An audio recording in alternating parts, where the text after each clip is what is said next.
Hello there, welcome back to Jennie Designs with Paper and this year's Christmas card series where I sit down and make my Christmas cards and take you along for the ride. So get comfy and let's get crafty. I am using the Honeybee Stamps Lovely Layers Trees dies. I think this came out last Christmas, but I can't remember. I'm also using these little deer die from this really old Mama Elephant Christmas stamp set. I'm using a wood grain embossing folder, and I'm using a ton of cardstock. I'm using a craft colored card base and a craft colored card panel, if I can pick it up off of my desk. There's my card panel. And 2 of the 3 trees are a 2-layer tree, so I've got a couple of layers of cardstock. I've got 1 layer of cardstock for the middle tree that's not a 2-layer tree. I've got brown for the trunks and the antlers on the deer, and then some kind of a light gray for the deer.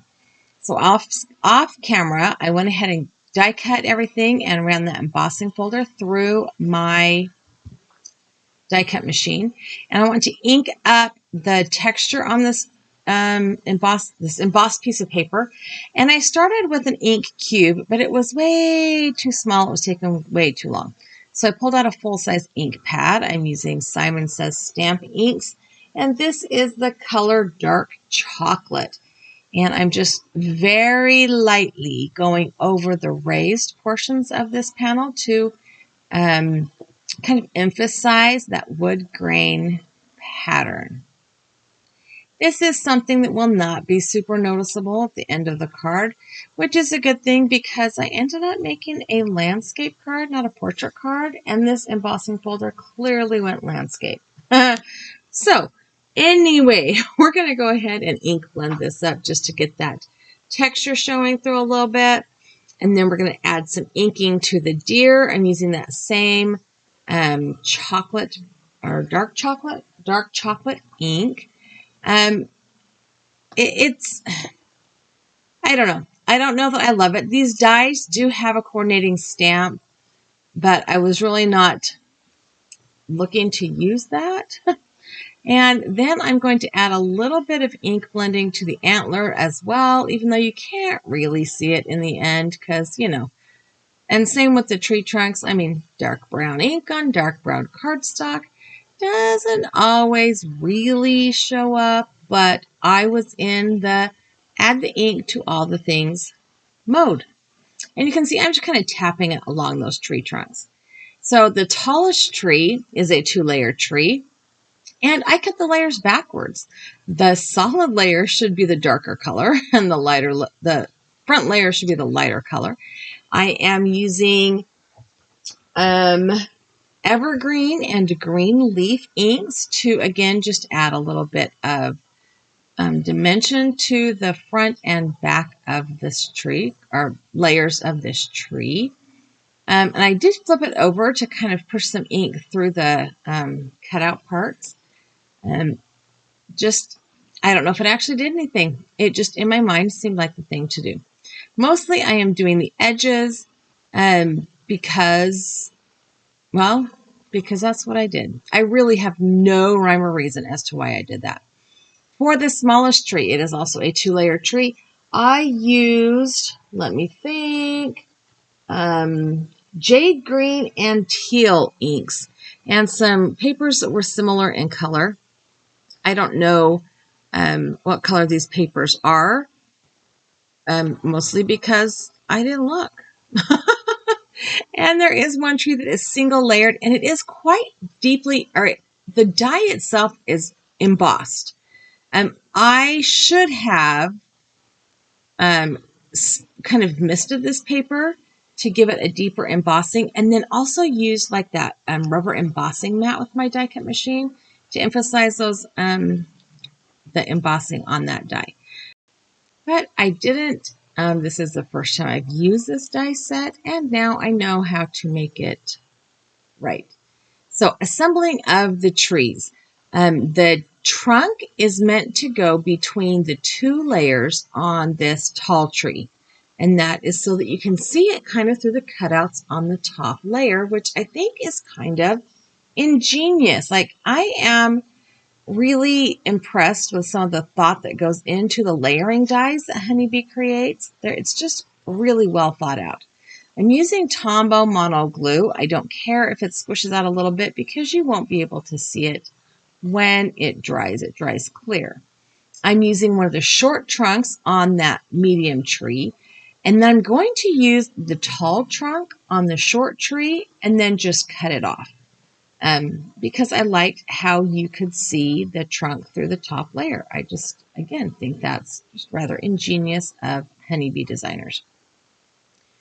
So once I get that all lined up, that's the great thing about liquid glue is that it gives you time to line things up. I can trim that tree down.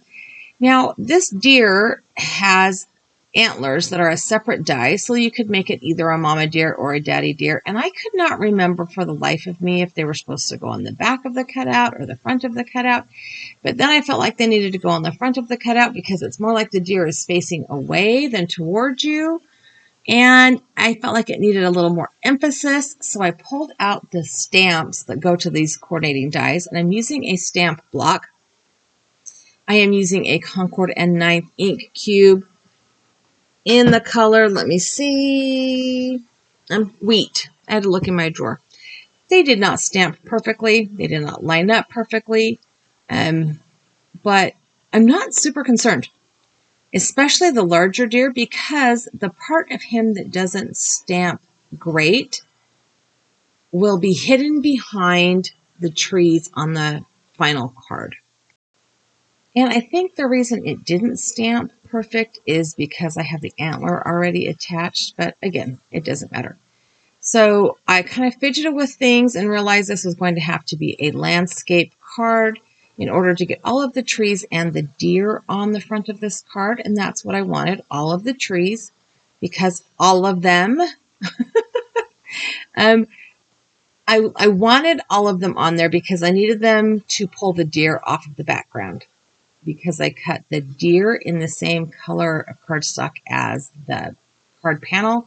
I needed all of the trees on there to kind of pull those deer out. So I'm using the press and seal method, and I was trying to use the hinge method, but because of the embossing of that panel, it made it kind of difficult. So you totally couldn't see what I did because my camera was zoomed in, but I flipped the press and seal over, put glue on the back of everything that I could get glue on, and then I'm carefully peeling up the press and seal.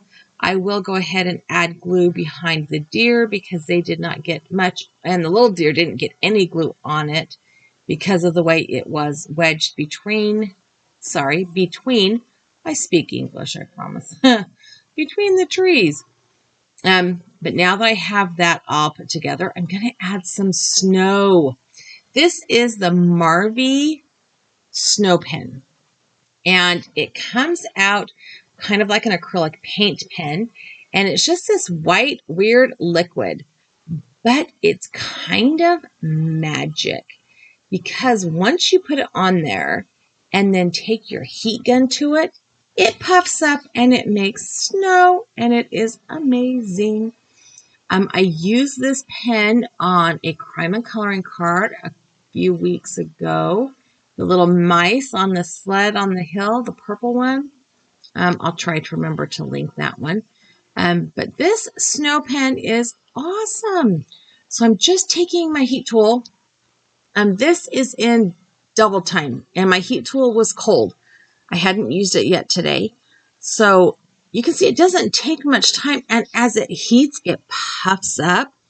Kind of like if you've been doing crafting, like paper crafting for a long time, you probably remember that flocking that would do that. Yeah, it's kind of like that. So because this panel is embossed, I'm adding liquid glue to the back of it so that I can make sure that I get adhesive on all of the raised and indented portion of the card base. Card panel. I can't even think, y'all. It's been a day. And then I'm going to add the copy paper to the inside of my card. You will notice this is a landscape card. It is folding on the side because, well, that was how things worked out. For my sentiment, I'm using this Wishes stamp and coordinating die. This was the Honeybee Stamps October freebie. So it has a wishes stamp, and the die coordinates with the word wishes. And then it has like winter, Christmas, best, holiday, birthday. So it really is like this all-round perfect little sentiment stamp. I'm going to stamp it in that Simon Says stamp dark chocolate ink.